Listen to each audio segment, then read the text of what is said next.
What's up mga katropa? Share ko lang sa inyo si MXI natin na bago natin bili. So pinasok na natin yung konting negosyo na buy and sell. Yan. So itong nadampot natin ngayon o nabili ay MXI 125 Mio. So mga katropa, ang pagkakaalam ko, ito ay limited edition lang na gawa ni Yamaha. Dahil ang unang labas nito ay 2011 na MX125 pa lang o carb type.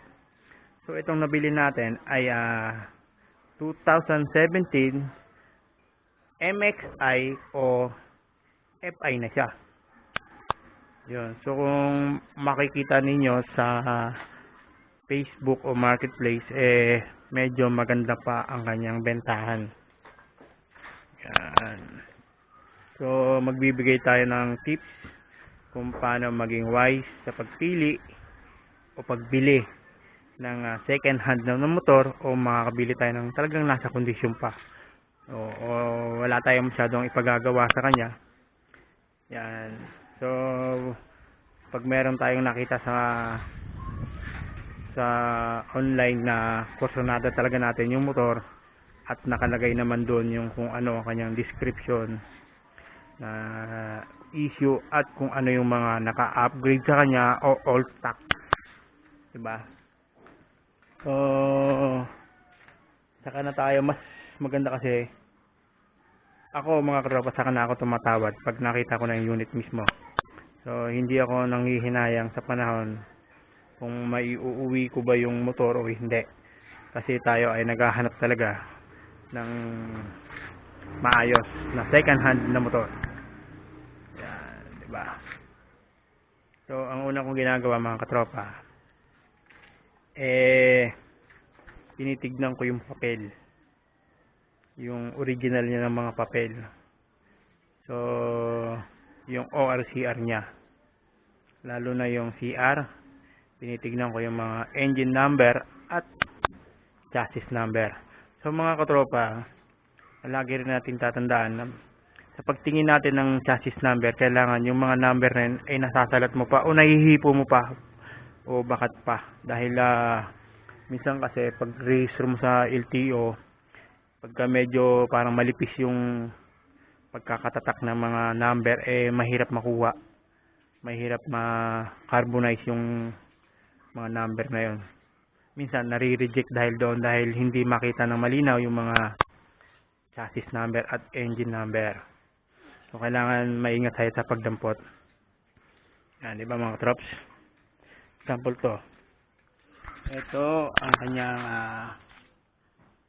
engine number. So nahihipo mo pa siya. Kumbaga talagang damang-dama mo siya. Yan. Yan mga trops. So pagdating dun sa papel, pag okay na lahat, wala siyang tampered o typo error, o original ang mga papel mo, kailangan meron ka rin deed of sale at 2 valid ID nung unang may kanya. Yun mga trops. Yan.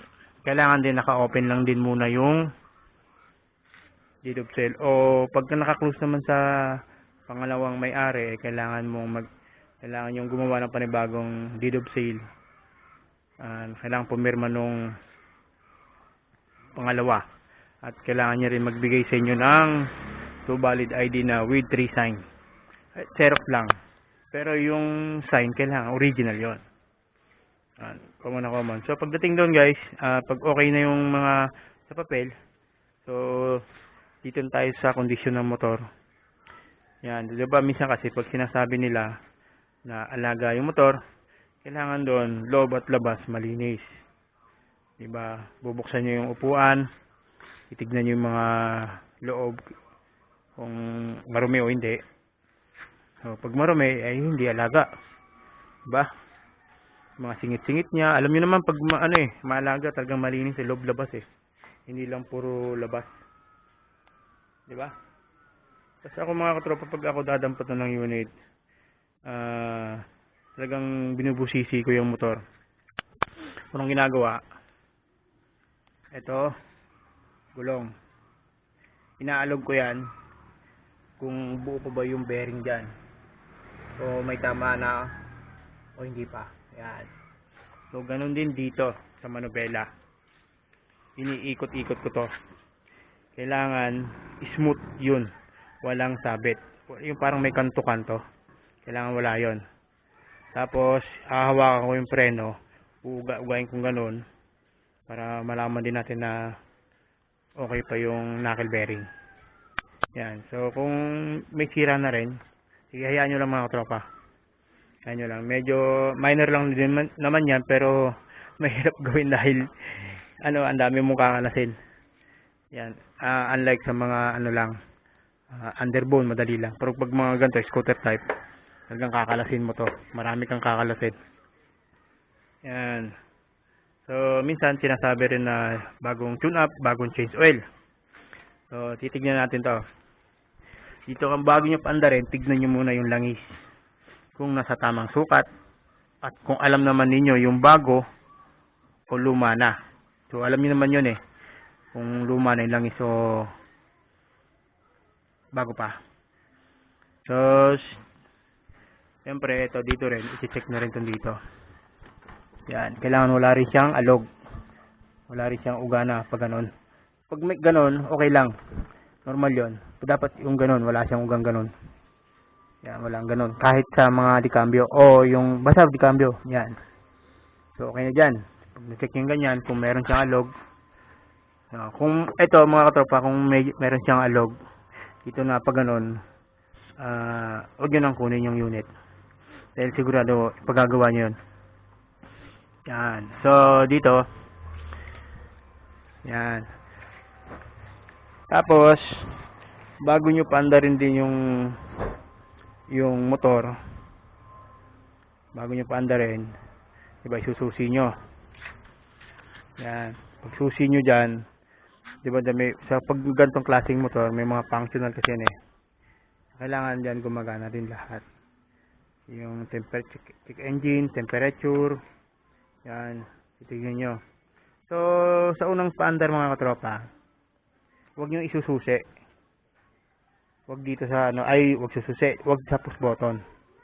Dito nyo muna daanin sa kickstarter. Para alam ninyo na maayos pa to, yung kumakagat ng maganda. Lalo na sa mga dikambyo. Para malaman ninyo na maganda pa ang kapit ng lining nun. Flat lining nun. Yan. So, i-check nyo rin yung lahat ng electrical niya, mga ilaw, headlight, signal light, park light. Yun, kung okay pa lahat. Yan, tapos pag napaandaran ninyo sa sipa, so mandar na. So pag sinabi nilang tahimik ang makina, alam niyo pag tahimik ang makina o hindi pa nabubuksan, wala talaga siyang ingay. Talagang normal yung andar niya. Okay, di ba? Sa mga scooter yan, may tahimik. Tahimik ka. Wala siyang andar. Yan.